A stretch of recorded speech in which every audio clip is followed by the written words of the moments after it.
Would you say I have a reasonable understanding of how to execute these various sex acts properly? Yes. How awesome is that?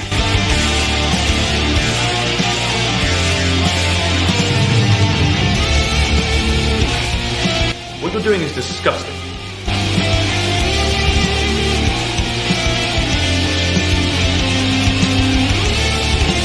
Listen, lady.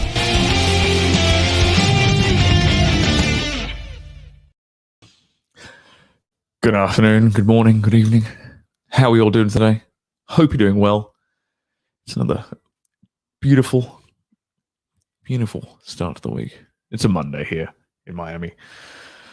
And yeah, we're going to talk about productivity today. And I'm going to tie it back, I promise. I'm going to tie this all back into dating, into your love life, and into, in particular, growing your appendage. For those of you who have purchased my ebook, this will be very, very relevant. So let's go a second to it. I actually came across this idea popped into my head because I came across a video. What's up, Suleiman? Good to see you in the chat. I came across a video from this guy who was talking about productivity hacks, and he had this one productivity hack where if he has a task that, for example, something like taking out the trash, like something that needs to be done, right, around the house when he gets up. And if it takes less than 60 seconds to do that task, he must do it immediately. I thought that's a very interesting take on things. And apparently this guy runs like 2 or 3 business entities simultaneously. So I thought, well, this guy probably knows what he's doing. But I've heard, so let's talk about the pros and cons of that.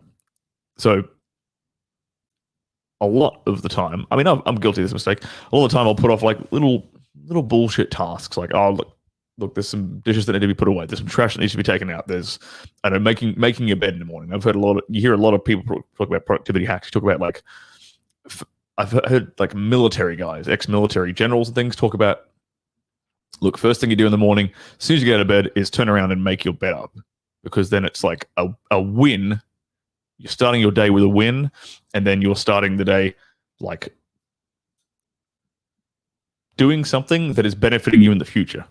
So like delayed gratification, because when you're done for the day and you come back to bed, bam, you have a lovely made, a well-made bed to sleep in. Right. Now, that's an example of like a 60-second task that most of us tend to sort of just put off. Well, maybe not most of us, a lot of people tend to put off and just ignore, right? And this guy was given this productivity hack of like, if there's this niggling little errand, niggling little thing that takes 60 seconds or less, just get it done, get it out of the way. Then it's off your mind, it's out of sight. It's and his point was that it builds momentum for you. It's like if you get a couple of these tiny little things done, you feel like you've accomplished something, even though you actually haven't. I'll get to that in a second. But then you're gearing your brain up to just accomplish bigger. You're gearing your brain up with momentum. So when you sit down and actually get stuck into real work, the stuff you need to get accomplished that day, you've already got a bit of momentum going. You're already feeling good. You're already feeling like you're achieving things, even though you actually aren't yet. But that gets the ball rolling, right? Now, I have heard one of my old mentors had the complete opposite advice to this, which is why I found this interesting. His complete opposite advice on this idea was you should, the first, he's a proponent of like waking up early and sort of conquering the day. Craig Ballantyne's the guy's name. If you guys want to check him out, he does promotes a lot of stuff on Instagram these days about like productivity and having the perfect morning and whatnot. And this is a guy he used to run. Maybe he still does, but at least when I knew him, I was hanging out with him. He was running Early to Rise, which is like a blog, a productivity blog, right? and preaching the idea of waking up early. And he woke up at like 5 a.m. every goddamn morning and accomplished more before everyone was awake than most people accomplish during the day. And that says a lot about his productivity. What's up, Ryan Allen? What's up, PJ Haynes? What's up, Rage Guy? Good to see you all in the chat. Smash the like button while you're here. Good reminder. Thank you, Rage Guy. And Randall. Morning to you, sir. So this got my old mentor, Craig Ballantyne. He was telling me, well, he preaches this idea of like getting up early and smashing the day, right? And part of the reason for that is like a lot of people, he ignores his like he doesn't check his email. He completely ignores his emails first thing in the morning. He's like, the morning is me time. It's uninterrupted time. And it's this time when everyone else is asleep because he gets up pretty early. Everyone else is asleep, so they can't call me, they can't text me, they can't interact with me. And no one is interrupting me. There's not going to be a delivery man. There's not going to be a knock at the door. There's not going to be, the gas guys aren't going to come around and like repair something in the apartment, whatever it is, right? It's purely you time. And he spends that time to focus on his most important task of the day, like the thing that he needs to get done above all else that will actually push him towards whatever goal he's achieving, right? And with him, it's mostly making money and building his business. And I think Rich Cooper kind of preaches a similar kind of thing, which is like, well, are you working on tasks that are actually moving the needle? Are they actually getting you closer towards your goal?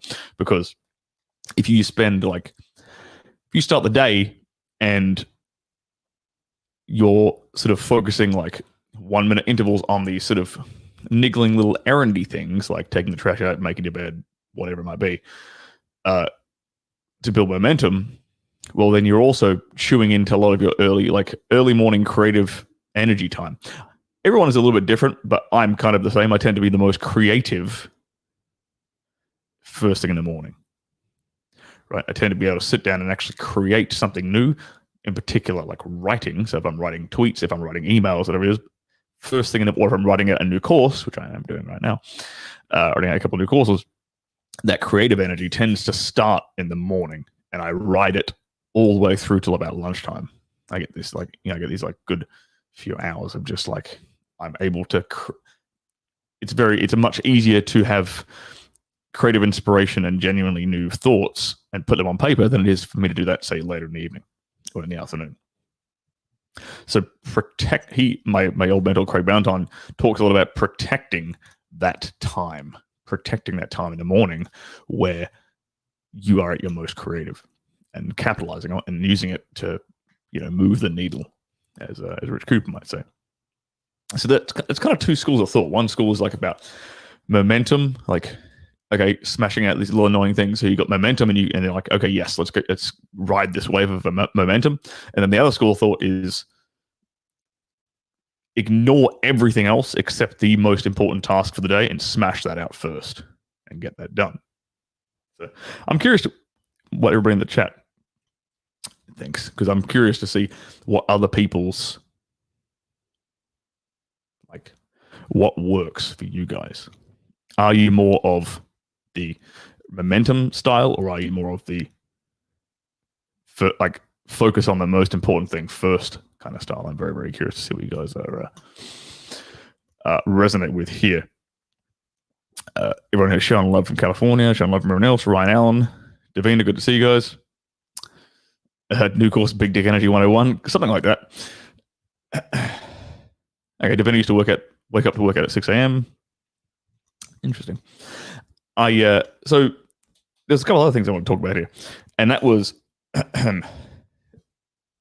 the idea. If you want to, going back to the title of this video, if you want to implement like long-lasting change in your life, right? Because a lot of people say that things like our personalities are like locked in at like age 5 or something. I remember hearing like some kind of psychological study like this, and they're like neuroplasticity is a lot harder for your personality after that age.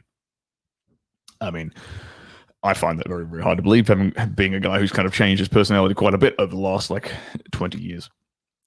But it definitely seems to get a bit harder to implement new habits and or at least to remove older bad habits from you the older you get, because they get more ingrained, the neural pathways get more etched in place, they get more solid. So you got to try, it's harder work to get rid of them, right? So here's the question. How do you make long-term lasting change in your life, right? And I think I've come up with a very, very interesting little flow chart in my head. So bear with me as I go through this, right? So to start with, what most people try to do is they try to rely on motivation. And the problem with motivation is very, very fleeting. Motivation is extremely, extremely fleeting. It lasts for maybe a day or two. And if you try to keep tapping into that whatever that emotional motivation is, it eventually becomes weaker and weaker and weaker. It's a case of diminishing returns, right? Because that's kind of like the whole carrot and the stick analogy, right? If you're riding a donkey, you smack it with a stick to get it to move, or you dangle a carrot in front of its face to get it to chase the carrot, to go after the good thing, right? That's the carrot is positive reward. It's like chasing something positive, and the stick is running away from something negative. And it's the human brain is programmed to respond more to we respond more to the fear of loss. We're more loss averse than we are concerned with gaining something positive. We always respond better if we're faced with the possibility of losing something that we have. That fear of loss kicks in. That is a far more powerful motivator for humans than is positive reward.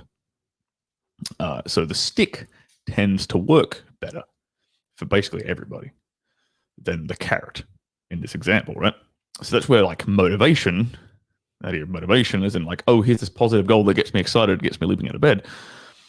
That's all relevant. It's fantastic to have that. That's great. I'm not saying don't have that, but that is fleeting. What you need to, if you want something to keep pushing you, because the end goal, right? If you want long-lasting change in life, you want to improve yourself, the end goal is to develop discipline. Discipline is the ultimate end goal, right? Because with the discipline, you can accomplish anything. Discipline is literally a superpower. Discipline is the ultimate skill. Because with discipline, you can then do anything. Doesn't matter what it is. You'll find a way to do it. You'll work your ass off until you do it. So discipline is the thing that you should want to cultivate above anything else. So if you're not a very disciplined person, if your discipline muscle is very weak, let's say, how can we engineer things in a way that helps to strengthen that discipline muscle, helps to train it, right? And I think I've come up with an interesting kind of a mental model of how this sort of all links together. Let's really quickly catch up with the chat though. What we get to.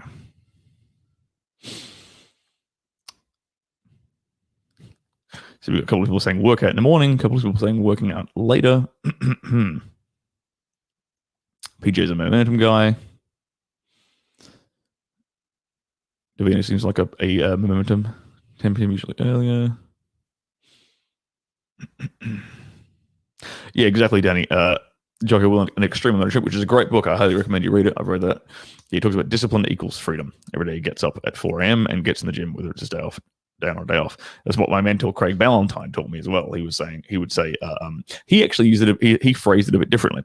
He said, so Jocko Willink says, discipline equals freedom. My mentor, my early mentor Craig Ballantyne says, structure equals freedom. Oddly enough. And I'll explain how this sort of ties into this model that's going on in my head right now. I wrote that down, structure equals freedom, just so I don't forget what I was saying. Let's go through here. Davina. Yeah, the good part is everyone else is so lazy and stupid they make you look good. But for the most part, yes. If you listen to this channel, you're not one of these lazy, stupid people. At least I hope you aren't. If you are, stop that. raise your IQ, get out there and crush life instead. Randall's a snowball kind of a momentum guy. Yeah, exactly, Ryan. The idea that people don't change is BS. Trauma can change you. It's just faster than your own willpower. That is absolutely correct. Absolutely correct. It's about neuroplasticity. So it's a Kaizen kind of guy.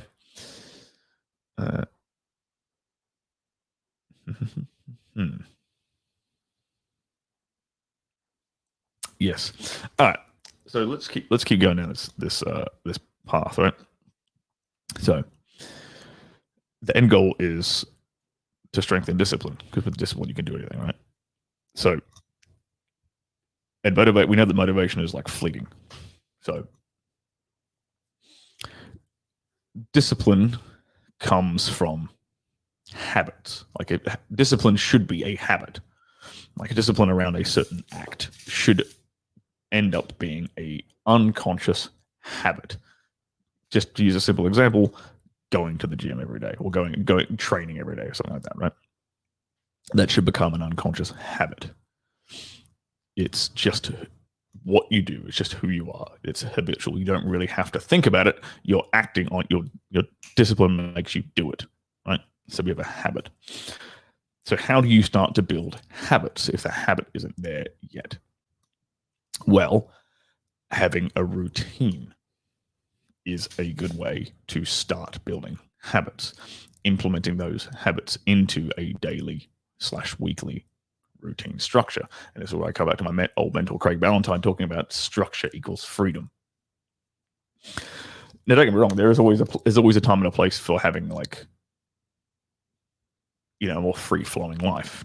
Like right now, for example, I'm bouncing around all over the place, and it's hard to implement a routine when you are changing time zone all the time, catching flights, filming all over the place. It can be kind of challenging to get into any kind of a routine. Now, but when you are in, like, the best time to build a new skill, or to build a new skill, build a new habit, is when you are in one place and you can establish a routine. And most people watching this right now are not in my circumstances. Most people watching this right now are probably in one place, and they've been in that one place for the last 18 months because of lockdowns and whatnot. So you want to develop discipline. Discipline is a habit. And a good way to start to add habits to your life is to put them into a routine. So let's say we want to do a routine where, okay, just to borrow Davina's example here in the chat, for example, say we want to at 6 a.m. every day, we want to go work out. Right? We want to get some training in. Okay, we're going to structure that into our routine of our daily life. Now, how do we make sure we do that? If we don't have the discipline yet, how can we hack that to make sure we do it? And the way you can hack that is through leverage and accountability.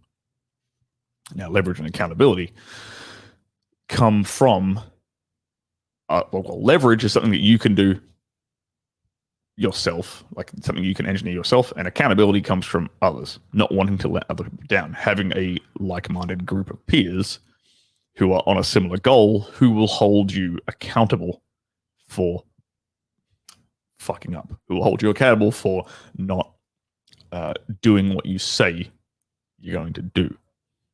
And that must come with consequences. And those consequences realistically should either be complete ostracization from the group, as in you're kicked out of the group, you're kicked out of the in-group if you do not hold your word, if you do not do what if you don't do what you say you're going to do, you are ostracized. Or you are shamed in some way, shape, or form by your peer group, not necessarily even your peer group, by this group by your accountability group, by this group of guys that you are your tribe, shall we say, right?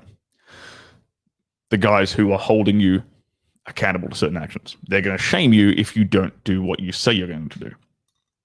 This is very, very useful for humans being social animals, humans being tribal animals, humans not wanting to be ostracized from the group is a very, very primal trigger that you can leverage on yourself. So accountability is super, super, super useful.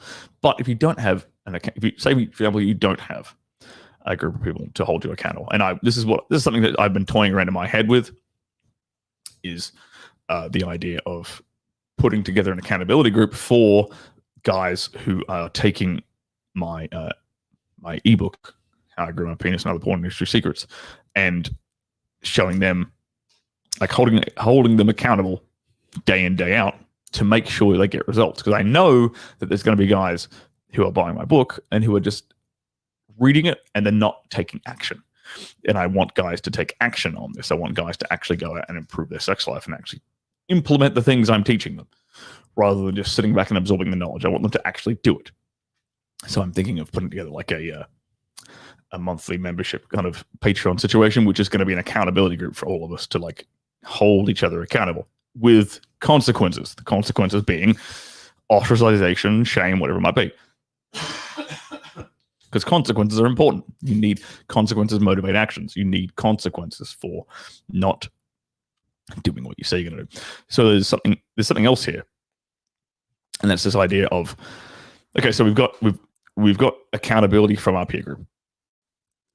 If we don't have a peer group, we can try and create a similar level of accountability with yourself through leveraging yourself, like emotional leverage, getting emotional leverage on yourself through stakes, through consequences. So one of these things might be, okay, I'm going to post a photo of me at the gym at 6 a.m. Let's go back to the same example just to keep it simple. I'm going to post a photo of myself at the gym at 6 a.m. every single morning for the next 30 days. If I do not do this, then I have, say, $1,000 sitting in whatever, a significant financial amount for you, right? Something that would, like, rent for the month or whatever it might be, right? You have that sitting in escrow, and there are services that can do this for you, where you put a certain sum of money aside. You say, okay, if I don't achieve this particular goal, this goal in this example would be, if I don't post a selfie at the gym with some form of like verification that it's actually when and where I say it is, 6 a.m. every day for the next 30 days, then this $1,000 is completely forfeit. I lose it. That is an example of stakes. That's an example of having leverage on yourself when you don't necessarily have a peer group to keep you accountable. Other ways of doing that, other ways of achieving that same amount of leverage and stakes on yourself is through social media, oddly enough. If you happen to have a big enough social media following, then saying, like, announcing it, be it your Facebook, be it your Twitter, be it your Instagram, whatever it might be, then announcing it to the world, like, okay, well, here's what I'm doing for the next 30 days. If I don't do what I say I'm going to do, then every single one here is going to call me out, is going to know that I failed, is going to know that I don't keep my word, and bam, reputation through the floor. No more honor amongst these people who are following me. So that is another way of creating this sort of leverage on yourself. So there's one more thing I want to tie in here. Smash the like button while you're at it. Hit that goddamn like button. And obviously subscribe if you're new to this channel. This is a little bit off topic from what I normally talk about. I normally talk about tits and ass and fannies and PPs, but here we go. We're talking about something different. So doing what you say you're going to do. This sort of the idea of getting leverage on yourself, and the idea of having an accountability group is to make sure that you do what you say you're going to do. Okay. And tying this back, that is ultimately what discipline is. But discipline is keeping your word to yourself. That's what discipline is. That's all it is. It's I say I'm going to do something, or I even think I'm going to do something, and I don't let myself down. I do what I say I'm going to do. I hold myself accountable. I feel shame for letting myself down. And that means that by default, you have to have high self-esteem. You cannot have discipline with low self-esteem because you don't give a shit about disappointing yourself. You don't give a shit about letting yourself down. That is an integral part of having discipline. Is I value my word and I value my own opinion of myself, and I don't want to lower my own opinion of myself, so I must do what I say I'm going to do because I have self-esteem.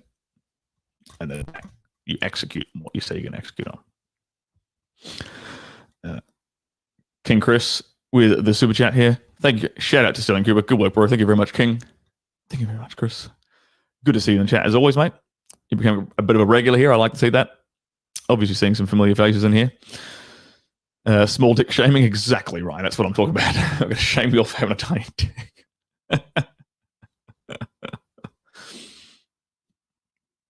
Yes. Let's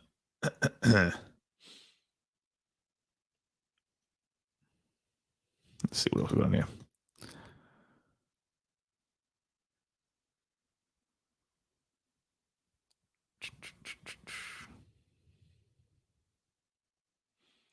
We might get to some. If you guys have a specific question, because there's a lot of stuff going on in the chat here, I can't really keep up with everything. If you guys got a specific question, then if you drop a super chat, I will never miss it. I will never miss a question if it's a super chat, and then I know I can get. Then I know that I can, get to it without sort of ignoring anyone else who might have super chatted. Anyway, so yeah, this is sort of the model that is going through my head right now. Is like, okay. It goes from like, let's see, on your screen here, accountability, right? Some form of accountability / leverage, right? To produce to stick to a routine, which will build a habit, which strengthens your discipline muscle, makes you disciplined. Because all of those things build self-esteem, right? Sticking to your word, having a routine, building a habit, creates discipline, which means you have self-esteem. So all these things all link in to one another. Republic of Awesome, good to see you in the chat, mate. Welcome. That's there's one more little thing I wanted to drop in here today. This is going to be a quick one today, guys. But there was one more thing I wanted to drop in here, and that was a little date trick that I came across last night when I pulled this girl home. And it was, again, a little bit off topic. I noticed that so I was just walking through like walking through the street with this girl. We just had some drinks, was walking around, and there was like this sort of what do you call it? Like a fallen over like plastic barricade thingy, like on the footpath, right? I could have walked around it, but I decided instead, because it was kind of amusing to me at the time, because this girl was a lot smaller than me. This girl was like 5'4". That's a tiny little thing. Exactly the kind of girl I like. Little thing I could throw around. And so instead of walking her around, because I'm like holding her hand, walking her up and down the street, whatever. Instead of doing that, I swooped her up and picked her up, kind of like you would imagine like the husband taking the bride over like the marital, like walking through the door. You know what I mean? Like holding like that, like swooping her like that in your arms, right? So that the idea of picking her up like that, just for the sake of walking over like this small little inconvenience in the footpath that we could have easily walked around. I could just, the energy was already going really well. The date was already going really well. But that little thing, as soon as I did that, the energy like shot up like 100% more. And as soon as I put her down, she just stared right in my eyes, and then bang, we went into the makeout. And she was like grabbing up on me and everything. And I was like, huh, this is interesting. Because I've done that before Yeah, Davina's got it nailed it exactly right. Like, girls love feeling small. It's a display of masculinity. It's a display of your strength. It's a display of your dominance. It's a display that you can protect her. All these kind of things, right? So yeah, the bride will carry Randall. That's exactly it. And that, I thought, this is a really easy thing to do, and it's a really easy thing to implement in your date strategy, because, like, when you guys go on a date with a girl, you should have a plan. Like, I mean, realistically, there's no need for you to be doing a different first date with every single girl that you meet. You should really just be doing the exact same shit every single time until like figuring out what works for you, and then just repeating it with every new girl you meet, right? Same cat. Like, if you're living in one place, you're not bouncing around traveling like me. One cafe where you're a regular, which is close to your house, a pool location, whatever it might be. All right, and then you walk a certain path. And here's something I'm thinking about now that I'm going to implement in the future is like, okay, whenever I like, because obviously when I get into a new city, I have to figure out like, okay, where I'm going to take girls on dates, which is closest to my, like, the Airbnb I'm staying. Okay, like, how do I sort the logistics out, right? And now I'm going to start implementing this idea of like, okay, I'm going to find something, be it a puddle, be it I don't know, some footpath which has a crack in it or whatever it might be, because if she's wearing heels, she might fall into it.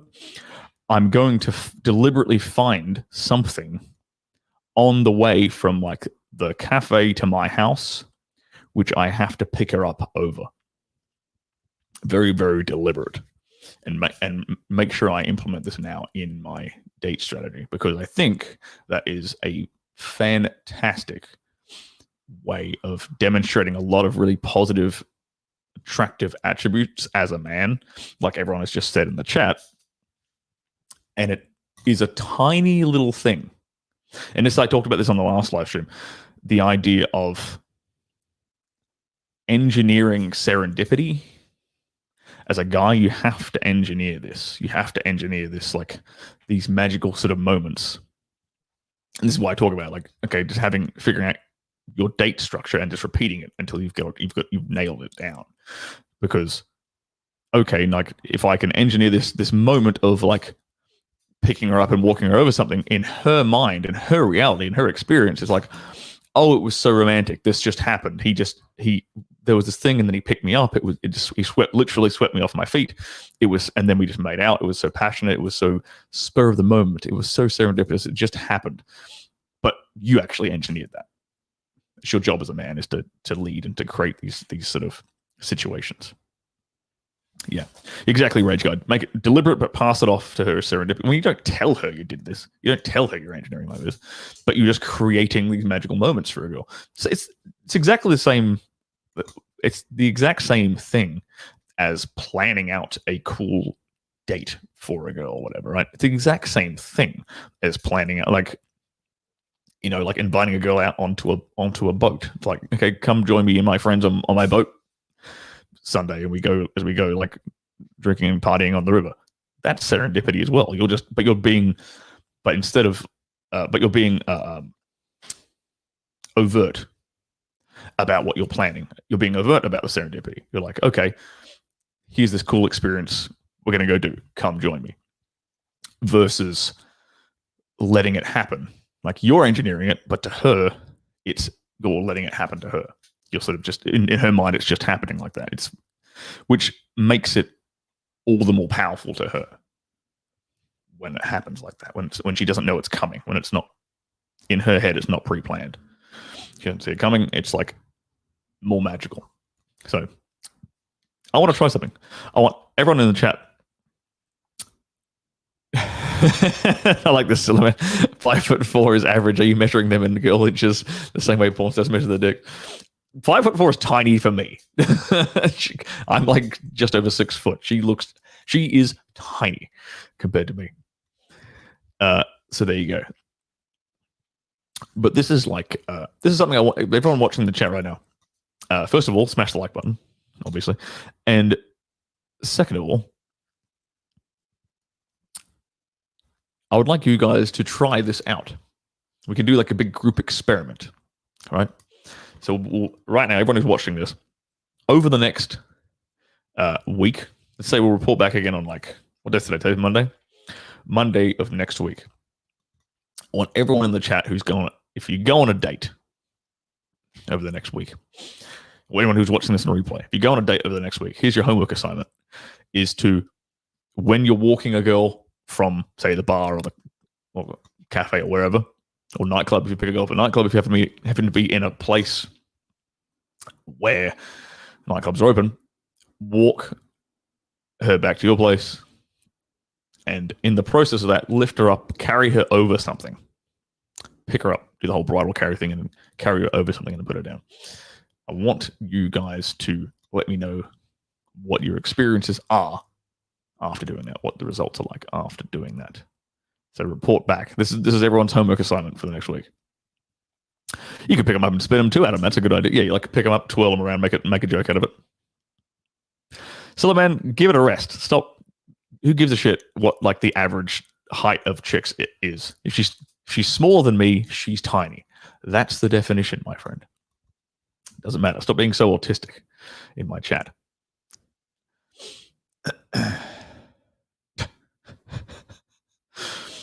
Daddy, yeah, I saw a video of a beta husband who had hoisted his fat bride for the carrying her over the threshold on their front doorstep, and he couldn't do it. He buckled, falling on top of him.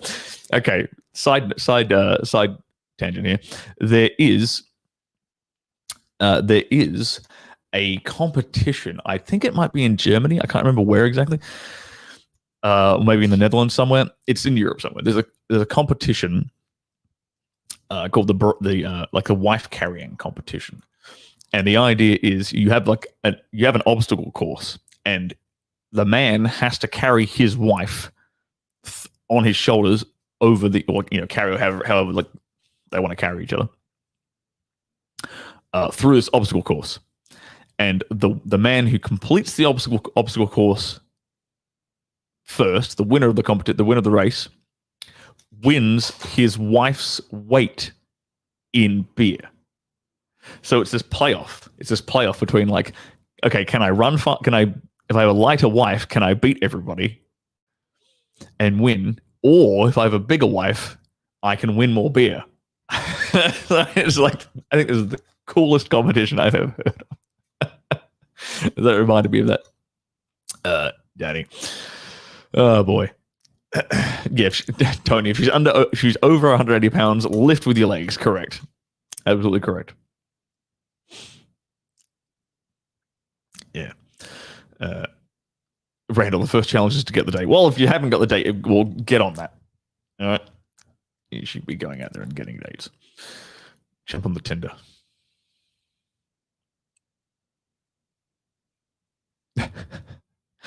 Finland. Silliman. I had a feeling that you would know this, Silliman. Finland is the wife carrying. Is what the wife carrying competition is. Damn shame the contest isn't for bloat or Bitcoin. As a matter of fact, if that contest was for Bitcoin, oh boy, it'd be fantastic. All right, guys, that's where I'm going to end it for today. If there were any questions, like I said, if you guys want me to answer really specific questions in the chats, drop a super chat so I don't miss it, because otherwise I can't really keep up with it. If I miss something, hit me up in my email or go to stirlingcooper.com and check out there's a contact form on there. You can hit me up from that as well. All right, guys.